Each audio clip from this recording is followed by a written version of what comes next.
इल्तुतमिश की विरासत सिर्फ राजनीति तक ही सीमित नहीं थी, ये तो सचमुच उसकी राजधानी दिल्ली के नक्शे पर पत्थरों से उकेरी गई थी।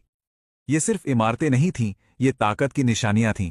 कुतुब मीनार को पूरा करवाने से लेकर शहर को पानी देने के लिए हौज़े शमसी बनाने और अपने बेटे के लिए दिल्ली का पहला इस्लामी मकबरा बनवाने तक उसने दिल्ली को इस्लामी ताकत और संस्कृति के एक बड़े केंद्र में बदल दिया।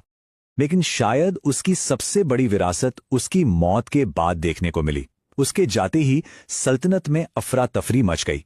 इससे साफ पता चलता है कि कैसे सिर्फ उसकी अपनी ताकत ने ही सब कुछ एक साथ जोड़ के रखा हुआ था, और ये बात उसके महत्व को और भी ज्यादा बढ़ा देती है।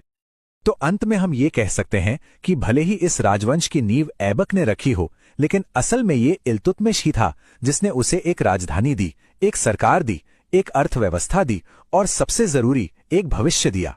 उसने जीते हुए इलाकों के एक नाजुक से नेटवर्क को एक ताकतवर आजाद सल्तनत में बदल दिया।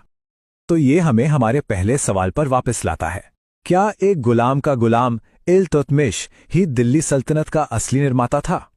ये एक ऐसा सवाल है जिस पर इतिहासकार आज भी बहस करते हैं। लेकिन एक बात तो बिल्कुल तय है, एक गुलाम बाजार से सुल्तान के सिंहासन तक का उसका सफर एक ऐसे साम्राज्य की बुनियाद बना जिसने इतिहास को हमेशा के लिए बदल दिया।